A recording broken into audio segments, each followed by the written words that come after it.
आज के इस वीडियो लेक्चर में हम organization of commerce and management standard 11 का चैप्टर 1 का नेक्स्ट टॉपिक हम कवर अप करेंगे। तो इसका एक्सप्लेनेशन स्टार्ट करने से पहले मैं आपसे रिक्वेस्ट करूंगी कि अगर अभी तक आपने मेरे चैनल को सब्सक्राइब नहीं किया है तो चैनल को सब्सक्राइब कीजिए एंड चैनल लिंक अपने फ्रेंड्स के साथ शेयर करना मत भूलिएगा एंड वीडियो को लास्ट तक देखिएगा, लाइक ज़रूर से कीजिएगा। नाउ जो नेक्स्ट टॉपिक है, हमने लास्ट वीडियो लेक्चर में मैंने आप लोगों के लिए बिजनेस एंड उसके फीचर्स हमने कवर अप किए थे ह्यूमन एक्टिविटीज़ के अंडर में जो इकोनॉमिक एक्टिविटीज़ है। तो इकोनॉमिक एक्टिविटीज़ 3 पार्ट्स में डिवाइडेड है हमारे सिलेबस के हिसाब से। हमको बिजनेस, प्रोफेशन एंड एम्प्लॉयमेंट। तो आज के इस वीडियो लेक्चर में मैं आप लोगों को प्रोफेशन एंड एम्प्लॉयमेंट का मीनिंग एंड उसके फीचर्स में कवर अप करवाऊंगी, तो वीडियो को ध्यान से देखिएगा। नाउ प्रोफेशन का मतलब क्या होता है, what is the meaning of profession. Now profession is that part of economic activities, ये वो पार्ट है इकोनॉमिक एक्टिविटीज का under which a person uses his educational knowledge. बंदा है वो अपना एजुकेशनल जो उसने जो डिग्रीज ली हुई एजुकेशन लिया है वो नॉलेज वो यूज़ करता है and special skill to render services, और उसके अंदर स्पेशल स्किल्स होती है ताकि वो सर्विस प्रोवाइड कर सके एंड सर्विस प्रोवाइड करने पर ही उसको है ना इनकम अर्न होती है, ही earns income.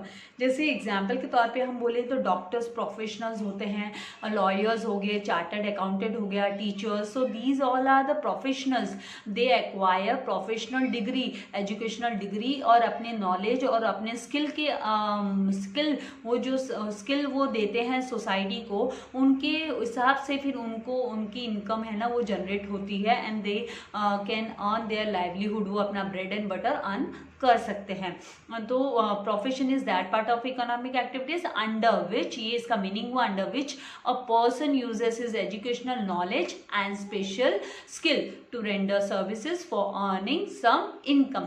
Example doctor, lawyer, chartered accountant, teachers. Now features, हम फीचर्स में फीचर्स मतलब कैरेक्टरिस्टिक्स, नेचर भी बोल सकते हैं। तो features of profession, the first feature is aim. इसका एम क्या है, तो एवरी प्रोफेशन, हर एक profession is practised for earning money.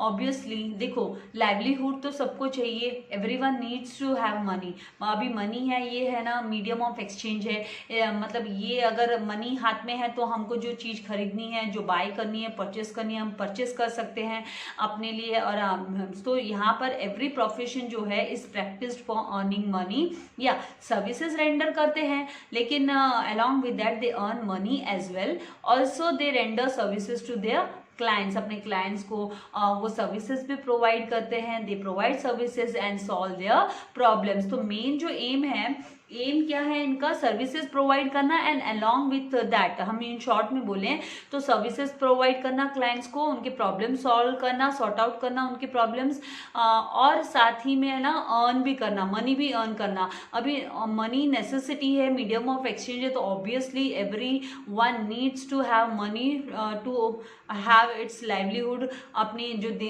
वो ब्रेड एंड बटर के लिए पैसा तो चाहिए रहेगा, right. So every profession is practice for earning money.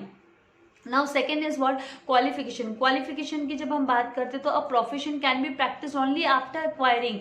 अभी कौन है ना प्रोफेशनल बन सकता है, ओनली एंड ओनली जब उसके पास जो रिक्वायर्ड, जो नेसेसरी क्वालिफिकेशंस है, वो क्वालिफिकेशंस अगर उसके पास में है, वो डिग्रीज उसके हाथ में है, राइट। जैसे हम है ना डिग्रीज उनके हाथ में है तो वो ही है ना प्रोफेशनल बोले जाते हैं। तो only after acquiring required qualifications profession can be practised.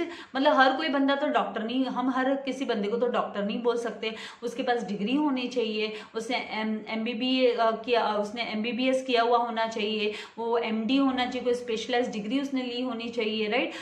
Each profession has a certain set of body knowledge, मतलब हर एक इसमें प्रोफेशन में एक है ना पर्टिकुलर सेट ऑफ नॉलेज है ना एक्वायर करना जरूरी होता है। जो है ना अगर जो डॉक्टर बनता है तो मेडिकल रिलेटेड वो पूरी ट्रेनिंग लेता है, राइट। अगर कोई चार्टर्ड अकाउंटेंट है तो वो अकाउंट्स का ईच एंड एवरी उसको कॉन्सेप्ट से उसको पता होता है, उसको है ना अकाउंट्स कैसे मेंटेन रखना है, everything he is know from zero to, मतलब ही knows everything A to Z, he needs to know about the account, right. Lawyer है तो प्रैक्टिशनर शुड नो कि उसको किस तरीके से मतलब वो अपने क्लाइंट को सेटिस्फाई कर सकता है, तो for that he need to have a set of body knowledge, और उसको उसका एक्वायर करना, सर्टेन उसको सिलेबस उसको कवर अप करना ही होता है।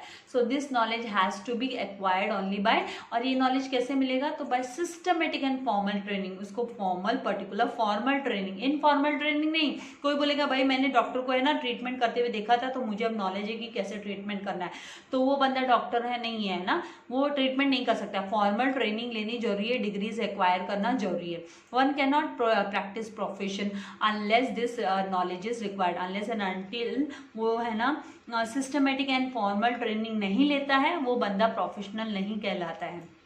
नाउ थर्ड फीचर की हम यहाँ पे बात करें तो financial returns. Now professional get fees, उनको क्या मिलता है, उनको भी क्या मिलता है इन रिटर्न, वो जब सर्विस देते हैं तो उनको क्या मिलता है, तो उनको उनकी फीस मिलती है। Professional get fees in exchange of their services, और सर्विसेज के बदले में उनको फीस मिलती है। And income received by professional is not fixed, और जो प्रोफेशनल्स को जो इनकम रिसीव होती है वो फिक्स नहीं होती है, अनलेस एंड अनटिल वो किसी कंपनी में काम ना कर रहे हो।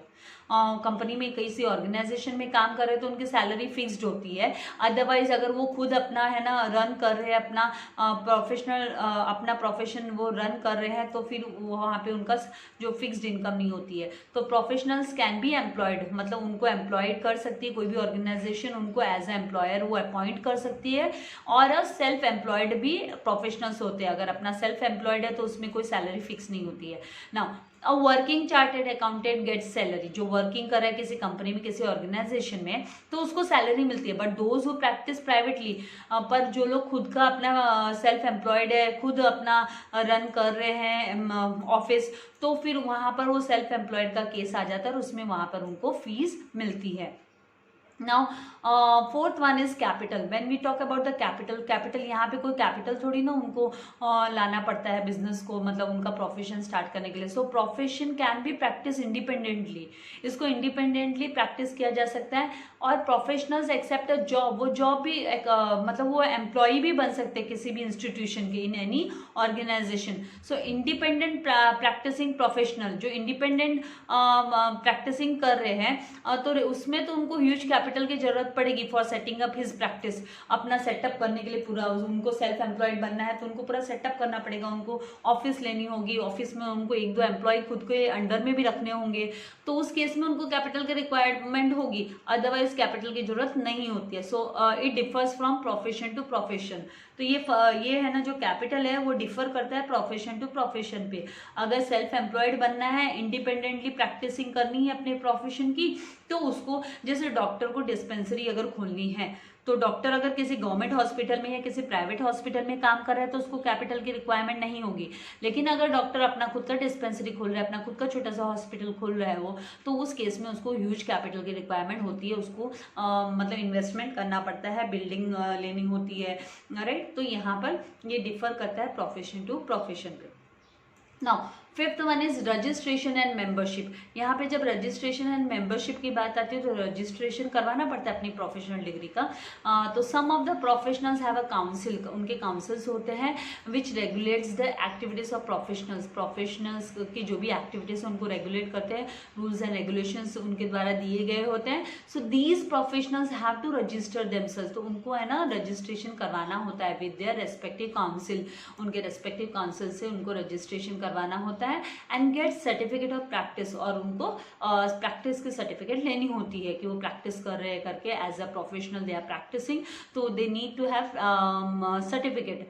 ये है ना उनको आफ्टर रजिस्ट्रेशन ही मिलती है। तो यहाँ पे एग्जाम्पल के लिए जैसे bar council of India for lawyers के लिए कौन सा काउंसिल है, तो bar council of India for lawyers. And इसके लिए चार्टर्ड अकाउंटेंट्स के लिए क्या है, ICAI काउंसिल है, जहाँ पे इनको है ना सर्टिफिकेट सर्टिफिकेट लेनी होती है अगर उनको खुद की प्रोफेशनल प्रैक्टिस करनी है, तो उनको खुद का इंडिपेंडेंटली प्रैक्टिस करना है अपना प्रोफेशन को। तो एंड जो डॉक्टर्स बनना चाहते हैं उनको Indian medical association for doctors की सर्टिफिकेट्स एक्वायर करनी होती है उस काउंसिल से, उनको वहाँ पे रजिस्ट्रेशन करवाना होता है, सर्टिफिकेट एक्वायर करनी होती है। Now the code of conduct मतलब रूल्स एंड रेगुलेशंस क्या होते हैं, mentioned bye their respective councils, उनके रेस्पेक्टिव काउंसिल्स ने जो कोड ऑफ कंडक्ट दिया, रूल्स एंड रेगुलेशंस दिया, मस्ट बी स्ट्रिक्टली फॉलोड, उन्हें स्ट्रिक्टली फॉलो करने पड़ते हैं बाय एवरी प्रोफेशनल, हर एक प्रोफेशनल्स को अपने काउंसिल के द्वारा दिए गए कोड ऑफ कंडक्ट जो रूल्स एंड रेगुलेशंस है वो फॉलो करने होते हैं। Now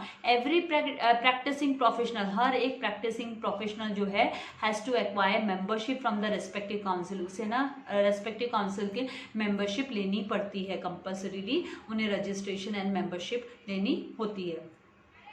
now sixth one is what, non transferability. अरे अभी क्या मेरे पास जो डिग्रीज है क्या मैं अपने रिलेटिव को या अपने बच्चों को मैं क्या ट्रांसफर कर सकती हूँ? No, not transferable. ये जो प्रोफेशन है इसको हम ट्रांसफर नहीं कर सकते। हाँ, हम बिजनेस ट्रांसफर कर सकते हैं अगर वो, लेकिन है ना प्रोफेशन को हम हमारी डिग्री को ट्रांसफर नहीं कर सकते। तो profession can not be transferred to other person on the will of professional. भाई मैं चाहती हूँ कि भाई है ना मेरी डिग्री मैं दे दूँ, मेरा प्रोफेशनल मैं दे दूँ, तो वो नहीं दे सकते। तो a doctor can not transfer his medical practice, वो अपनी मेडिकल प्रैक्टिस अपने बच्चे को to his son or daughter वो ट्रांसफर नहीं कर सकता है हु हैज नॉट कंप्लीटेड। हाँ, अगर उसने मेडिकल एजुकेशन कंप्लीट किया है तो वो अपना मतलब डिस्पेंसरी खोला है तो डिस्पेंसरी हैंड ओवर कर सकता है अपने बच्चों को कि भाई ओल्ड एज है, अब आप संभालो, मैं नहीं संभाल सकता, दैट इज डिफरेंट। बट उसके लिए उसको है ना उनके बच्चों को डॉक्टर की डिग्री होनी जरूरी होती है, has not completed concern medical education, तो वो ट्रांसफर नहीं कर सकता है। तो ये नॉन ट्रांसफरेबल होता है, हम एक दूसरे को नहीं दे सकते। ये ना 7 नेचर ऑफ वर्क, किस तरीके का वर्क है? तो प्रोफेशनल्स चार्ज फीस, वो तो फीस चार्ज करते हैं इन एक्सचेंज ऑफ एक्सपर्ट सर्विसेज, जब वो अपने अपना नॉलेज यूज करते हैं, अपनी एक्सपर्ट सर्विसेज देते हैं, अपने स्किल यूज करते हैं सर्विस रेंडर करने के लिए, तो उसके लिए वो फीस चार्ज करते हैं। तो यहाँ पे है ना आर्किटेक्ट भी प्रोफेशनल्स के अंडर में ही आता है। For example an architect designs the layout of office, जब वो है ना किसी भी पर्टिकुलर ऑफिस का लेआउट तैयार करता है तो उसके लिए वो फीस चार्ज करता है। तो ये जो 7 पॉइंट्स थे ये फीचर्स थे प्रोफेशनल्स के, तो प्रोफेशन के। तो आई होप आपको इसका कॉन्सेप्ट क्लियर हो गया है। अभी नेक्स्ट जो टॉपिक है वो एम्प्लॉयमेंट भी छोटा सा है, तो इसी के साथ हम कवर अप कर देते हैं ताकि फिर ना नेक्स्ट उसमें हम नए टॉपिक से कम्प्लीटली इंडिपेंडेंट नए टॉपिक से हम स्टार्ट करेंगे। तो यहाँ पर एम्प्लॉयमेंट का मतलब क्या है? तो employment it is an economic activity, ये इकोनॉमिक एक्टिविटी है, ऑफकोर्स इकोनॉमिक एक्टिविटी है क्योंकि है ना एम्प्लॉयमेंट, प्रोफेशन, बिजनेस सब है ना इकोनॉमिक एक्टिविटी के सब पार्ट्स है। तो it is an economic activity in which people work for others, लोग है ना दूसरों के लिए काम करते हैं, उसके बदले में उनको क्या मिलता है? उनको सैलरी मिलती है। तो देयर इज एम्प्लॉयर होता है जो है ना एम्प्लॉयज़ को अपॉइंट करता है, एम्प्लॉयर एंड एम्प्लॉय रिलेशनशिप आता है एम्प्लॉयमेंट में। एम्प्लॉयर कौन है? तो employer is a person who offers the job offer करता है एंड अपॉइंट करता है बंदे को, and the person who accepts the job, और जो बंदा एक्सेप्ट करता है जॉब को, रेडी होता है जॉब करने के लिए, इज कॉल्ड एज एम्प्लॉय, उसको एम्प्लॉय बोला जाता है। नाउ रेम्यूनरेशन मतलब salary, remuneration and terms and conditions are agreed by both of them, दोनों है ना दोनों म्यूचुअली जब अंडरस्टैंडिंग होती है उनकी, वो अग्री करते हैं दोनों। मान लीजिए एम्प्लॉयर को सैलरी है ना वो लेस ऑफर कर रहा है और एम्प्लॉय रेडी नहीं होता है, तो फिर है ना एम्प्लॉयमेंट वो जो ऑफर है वो एक्सेप्ट ही नहीं करेगा। तो दोनों को वो terms and conditions and remuneration दोनों को ही अग्री करनी होती है। नाउ फीचर्स की बात आती है तो सबसे पहला फीचर जो है वो एम क्या है एम्प्लॉयमेंट का? तो the main aim is to earn money. Employer क्या करता है का मेन एम है वो मनी अर्न करना चाहता है for meeting needs of the employees and employers. The main aim है एम्प्लॉयमेंट, जॉब का मेन एम है, एम्प्लॉयमेंट का मेन एम है to earn money for meeting needs of employees की जरूरत पूरा करने के लिए एंड इवन एम्प्लॉयर्स की, क्योंकि जो एम्प्लॉयज है वो है ना काम करेंगे, वर्क करेंगे, टास्क कंप्लीट करेंगे, वो किसके लिए करेंगे? एम्प्लॉयर्स के लिए करेंगे, तो वहाँ पर मनी जनरेट होगी दोनों के लिए। नाउ सेकेंड क्वालिफिकेशंस की जब बात आती है तो यहाँ पर ईच जॉब रिक्वायर्स सम क्वालिफिकेशन, हर एक जॉब के लिए कुछ ना कुछ तो क्वालिफिकेशन चाहिए रहती है। अभी स्किल्ड एंड अनस्किल्ड लेबर होता है, is required as per the nature of the job, किस तरीके का जॉब है उस पर डिपेंड करता है कि भाई है ना स्किल्ड लेबर चाहिए या फिर अनस्किल्ड लेबर चाहिए। तो for skilled labour skilled job some specific qualification चाहिए। For example job of a nurse, अगर कोई है ना नर्स की जॉब करना चाहता है तो उसको उसने नर्सिंग का कोर्स किया वो होना चाहिए, तो उसको है ना स्पेसिफिक क्वालिफिकेशन, वो स्किल्ड होनी चाहिए नर्सिंग के काम में, और उसने डिग्री एक्वायर मतलब उसकी सर्टिफाइड होनी चाहिए वो, तो उसे नर्सिंग का कोर्स किया हुआ होना चाहिए, तो स्पेसिफिक उसको क्वालिफिकेशन की जरूरत पड़ती है, तो वो स्किल्ड के अंडर में आ जाती है। और अगर मान लीजिए अगर हम बात करते हैं अनस्किल्ड लेबर की, तो रोड बनाने के लिए या बिल्डिंग कंस्ट्रक्ट करने के लिए जो वर्कर्स काम करते हैं वहाँ पर, तो वो अनस्किल्ड भी चल जाते हैं, वो मेहनत करते हैं और अपना अर्न करते हैं, तो दे आर कॉल्ड लेबरर। तो but no specific qualification for unskilled job is necessary. For example अगर ऑफिस बॉय, कोई ऑफिस बॉय यहाँ से वहाँ प्यून का काम कर रहा है, यहाँ से वहाँ फाइल पास कर रहा है, तो उसको फिर है ना स्पेसिफिक उसके पास कोई है ना डिग्री हो, स्किल्ड उसको कोई वो क्वालिफिकेशन एक्वायर करे वो जरूरी नहीं है। तो ये डिपेंड करता है किस टाइप की जॉब है। नाउ मॉनेटरी रिटर्न्स की जब हम बात करते हैं तो वेजेस और सैलरी मिलती है एम्प्लॉय को क्या मिलता है, एम्प्लॉय गेट्स वेजेस और salaries is given as a financial return to employee after completion of work, जब वो अपना काम कंप्लीट करता है। तो wages are decided in advance में डिसाइड किए जाते हैं, बिफोर अपॉइंटमेंट के पहले ही डिसाइड होती है, ऑफर लेटर में मेंशन होती है। सो वेजेस आर पेड डेली और वीकली, वेजेस है ना वो डेली और वीकली वाला केस है, एंड सैलरी है वो मंथली वाली बात है, तो salary is paid monthly, salary monthly paid की जाती है। So along with salary other benefits like bonus भी प्रोवाइडेड होता है टाइम टू टाइम, जब भी कोई फेस्टिवल वगैरह आते हैं तो बोनस दिया जाता है। क्वार्टर्स टू स्टे, रहने के लिए है ना क्वार्टर प्रोवाइड करती है कंपनीज, बड़े बड़े कंपनीज होते हैं वो अपने एम्प्लॉयज़ को देते हैं। Then subsidized food in canteen, बड़े बड़े जो कॉर्पोरेट्स है वहाँ पर कैंटीन में है ना लो रेट में, मतलब सब्सिडाइज मतलब छूट, मतलब discounted rate we can say food provided होता है कैंटीन में, also given to the employees. तो ये सब बेनिफिट्स आते हैं इनको, इससे ऑटोमेटिकली उनको कम स्पेंड करना पड़ता है ना, खर्चा कम लगता है ना, फिर सब्सिडाइज फूड होता है कैंटीन में, तो ये मॉनेटरी रिटर्न्स होता है एम्प्लॉयज़ के लिए एंड एम्प्लॉयज़ के लिए। नाउ कैपिटल की बात करें तो इनको कोई कैपिटल की रिक्वायरमेंट नहीं होती है, ना तो इनको कोई अपना बिजनेस स्टार्ट करना है, ना ही कोई छोटा मोटा इन्वेस्टमेंट करना है, इनको तो दूसरे के लिए काम करना है। So capital is required for employment के लिए कैपिटल चाहिए रहता है, बिकॉज एम्प्लॉयर इन्वेस्ट करता है and provides everything to the employee for completing job. तो एम्प्लॉय को जरूरत नहीं होती है, लेकिन एम्प्लॉयर को एम्प्लॉयमेंट सेटअप करने के लिए उसको जरूरत पड़ती है, एम्प्लॉयर को पड़ती है। So no capital is required for employment because employer invest, employment के लिए जरूरत नहीं होती है, एम्प्लॉयमेंट के लिए जरूरत नहीं होती है, एम्प्लॉय कोई इन्वेस्टमेंट नहीं करता है, एम्प्लॉयर पूरा सेटअप करता है, एम्प्लॉयर को जरूरत होती है पूरा सेटअप करने के लिए, उसको कैपिटल की जरूरत होती है, तो एम्प्लॉयमेंट को नहीं होती है, तो उसके लिए आपको लिखना no capital is required for employment because employee is working for completing the job, everything he is doing for employer, अपने मालिक के लिए काम करता है, हर एक वो अपने बॉस के लिए काम करता है। नाउ फिफ्थ रजिस्ट्रेशन की जब हम बात करते हैं तो नो रजिस्ट्रेशन इज रिक्वायर्ड, यहाँ पे कोई प्रोफेशनल डिग्री या प्रोफेशनल थोड़ी ना प्रैक्टिस करने वाला है कि उसको कोई रजिस्ट्रेशन करवाना है। Every employee has to follow, खाली उसको क्या करना होता है, उसको रूल्स एंड रेगुलेशन जो मेंशन्ड होते हैं इन टर्म्स एंड कंडीशन, जो एम्प्लॉयमेंट कॉन्ट्रैक्ट होता है उसके अंदर, जो एम्प्लॉयमेंट कॉन्ट्रैक्ट जो उसका ये जो उसका अपॉइंटमेंट लेटर होता है उसके अंदर सारे conditions, terms and conditions mention होते हैं, वो उसे फॉलो करने होते हैं ना। नो ट्रांसफरेबिलिटी, हाँ अपनी एम्प्लॉयमेंट हम दूसरे को ट्रांसफर नहीं कर सकते, employment can not be transferred from one person to another. For example if a teacher retires, अगर टीचर रिटायर होती है तो वो अपने बच्चों को वो है ना जॉब नहीं दे सकते, then he can not transfer his job to his son or daughter. मतलब ये यहाँ पे टीचर की बात आ रही है जो किसी के लिए फिक्स्ड, मतलब किसी इंस्टीट्यूशन में काम करे, किसी कॉलेज में काम करे, किसी स्कूल में वो काम कर रही है, तो यहाँ पर टीचर जॉब कर रही है, तो वो एम्प्लॉयमेंट ही हो गया, तो उस केस में है ना उसको वो अपनी जॉब को रिटायरमेंट के समय पे वो अपने सन या डॉटर को ट्रांसफर नहीं कर सकती है। Now 7th one is nature of work. जब हम नेचर ऑफ वर्क की बात करते हैं तो किस तरीके का काम है, तो every employee is expected to complete the work. उसको हर एक एम्प्लॉय को है ना अपना काम, अपना टास्क जो उसका बॉस देता है वो उसे कंप्लीट करना जरूरी होता है, which is given to him और her, and the nature of job decides the nature of work. और जो उसका किस तरीके का जॉब है उसी के हिसाब से उसको फिर उसका वर्क काम मिलता है, वर्क मिलता है। तो इस तरीके से यहाँ पे ये जो इकोनॉमिक एक्टिविटी के 3 पार्ट्स थे, बिजनेस का मैंने ऑलरेडी एक वीडियो डाला हुआ है प्रीवियस वीडियो में, बिजनेस का मीनिंग एंड फीचर्स, एंड ये वीडियो में मैंने आप लोगों का जो प्रोफेशन एंड एम्प्लॉयमेंट है उसको कवर अप किया। तो आई होप आपको कॉन्सेप्ट्स क्लियर हो गए। यहाँ पे एक्टिविटी दी हुई है, अगर आपको कुछ समझ में आए, आपके हिसाब से आपको लगे तो जस्ट गो थ्रू इट। तो यहाँ पे ये today due to new technology production can be done in bulk quantity, people also prefer machine made products rather than the handmade. पहले हैंडमेड होता था, ये अब पैथनी, ये साड़ी है, ये जो है ना साड़ी है वो हैंडलूम